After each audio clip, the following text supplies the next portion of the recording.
Níl áirithe le Luachma Caisleán Laighnigh craobh Peil na móna bhuachan go dtí seo, agus tá 50 bliana an ristear clé ceannis na món. É sin ráta bhód ar craobh mánaíocht na món siar sa bhliain ghabhla sa seacht, nuair thug Noel McGrath de góir 6 bliana déag gnám star haispeantas. An éireocht leis níos bán craobh Peil na móna chuirla sin méid atá buaite. nó éireocht leis na Crócaigh Cill ceannas na fórnas rathúla sa chuige a néo craobh na món AIB a bhuachant. Bhí daid do mór agus é dá McGeart I man tráftad an chaidhrann seo idir Chiarraí agus Tipperary. Das na cosantóirí is fearr I Chiarraí fé láthair Mícheál Burns sin iirecht trasna gafa go háling an sunnaistigh David Shaw an sillh fós agus na Crócaigh Tom Doyle a tuairt fé agus Tom Doyle an chiad pointe agus na Crócaigh gluaiseacht anna jasan sanna go. Ja, gluaiseacht das fáinach ar an gad agus hanna hen an son lorcan ígan a puca suas Tony Brosnan agus fear nó take isteach an son de Luachma Caisleán Laighnigh John Maher. Mícheál Burns take chuige hénig an ngartú beag imigéir tamlín beag ó hin. Nis mar sin habábín spásin so I guess na Crócaigh Council Buailte Burns, Council Buailte Ard, and Council Harrison Trasnán, sin anna Fointe agus é titim. Agus cárta fachtaigh David Seanson, mar bhar gachtanas das na Crócaigh. Agus ochnomtí diag mihin so agus well, bear na gá Fointe idir na fórne. Luachma Caisleán Laighnigh fós folamh ach rothadson anna chosintá dhéanamh seo chúniad ar an únsaínis John Ryan idir a gealú tíd. An passan ní hnéhí capathe gá óin O'Connellach. Tá sé cohanis blias do ghóla fachtaigh Liam Tracy an son. Agus an chórach annigí an ar fad Harnaisiigh Tracy inis bouta bhain eile bhain I chiad pointe fachtaigh Luachma Caisleán Laighnigh hágadain agus sin tarafónta ar an chosint ar fad a hadianta go. Ja, stom go bé sin an chiad deise bhí a cóir a máda. Willie Everston an son go láidir mar lán cholídóibh tá idir chuntaige ach an passam róscailte agus seo chun na Crócaigh hab cúpla imneoir séir an socha cad dhéana siad tuair siad fé an Council Seolta Harrison Trasnán agus sin pointe anna bha O'Brien Looney an bouta son agus botúna tachtamach an chiad botún le bheith fíornach.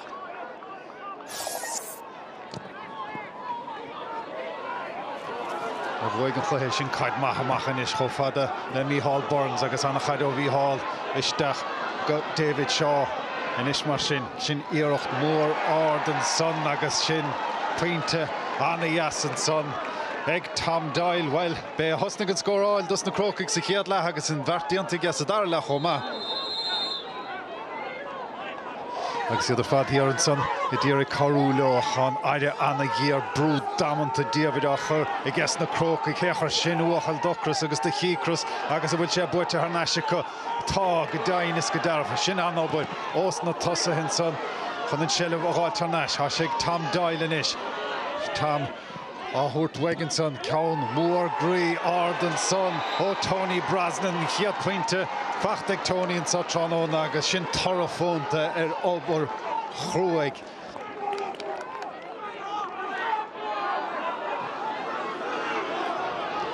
Maharnish, a fiachan suas, a fiachan de bhfuil an chóirige Brian McGrath an bouta so siúd a garaisteach a Jones dú a leithorcail nish mar sin há son níos fearr Liam Tracy a tuairt fé an Council Buailte sin anna gluaiseacht ar fad ó Luachma Caisleán Laighnigh agus an pointe fachtaigh a gapta an Liam Tracy.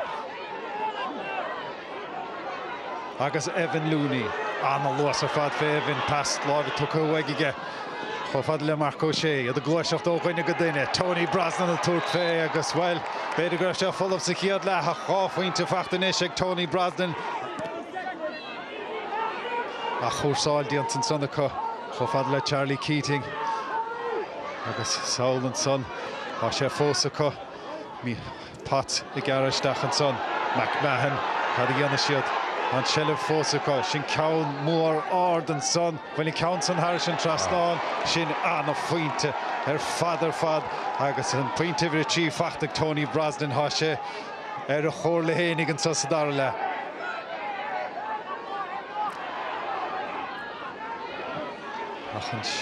Iad bra cúmpórdach I mun seileamh inis na Crócaigh Evan Looney inis sin pass amach I Joe Michael Potts a Garrett Sheed Hashiad Igelo she's Niba Hapula Niba Fossa ná mar bhíidir sa chéad le agus sin puinte eile ag Tony Brosnan.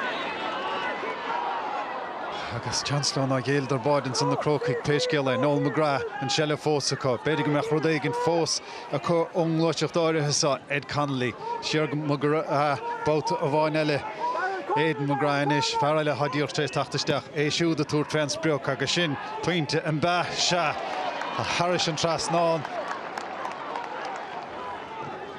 Agus Arab Darlene ID Lasser as on Moss and so the Loughmore while could be at Crócaigh Cill a big gimmer to gunne Corrahe Ola a Gluhila Ceannais na Hayden Brosnan in ish Ní Rever Fuáin Fiachan to Jonas Brickett and bout the eye his son Tony Brosnan Buaicphointí other fat and Sosa Darla Harvey Gimmert Shachten Hachten dos na Himana son dos na Peladori agus Sos agus ski Tílte go maith ag bhfuil éhastin agus ag imneoirí Luachma Caisleán Laighnigh ach níl deire díanta fós a chluithe socha Seachúniad fós amacht Iirecht an son ach lagíirecht déach son bheith ag séireach fós agus well Anna bháidir dean son Raspar de bháide fachta agus sin fachta ag Philip O'Connell agus se maithobalt a báidí gáilt ó hús a tarna le chuir breúir an gicamach agus sin an difriocht an fuineh an luas agus an Crócaigh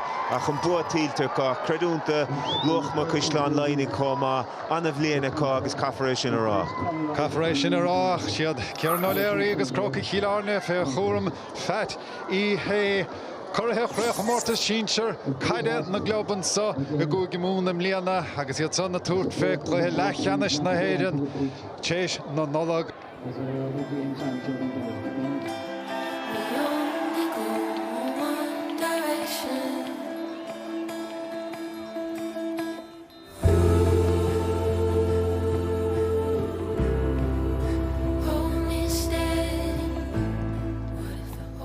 Chluthe dechar stólam bhí an céad le anna dechar mar bhí mar a gcuine an gcué agus ní raibh na kick ag dul thar trasnán so tough first half. They got a lot of numbers back and they defended very well and they turned us over a few times.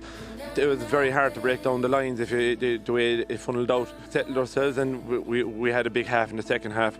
We just had to come out and start playing football. Tony Brosnan a túirt fé agus well beidir go raibh full of sa chéad le a cháfuinte fachta inis ag Tony Brosnan. I suppose in the game there our experience showed. So it's great to have fellas like that, Kieran O'Leary coming on off the bench.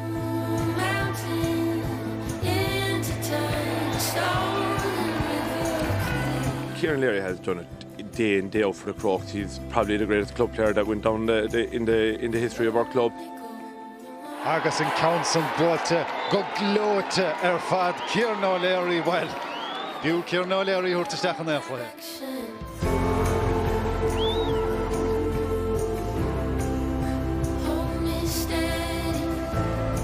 Everyone wants the same thing. Everyone wants to win in All Ireland. We know we're in a very, very prestige position here, so we're not going to take anything for granted, and we'll knuckle down over the next couple of weeks and get ready for January. So we will.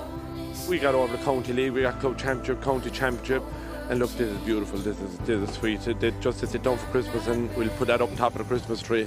It's a great feeling.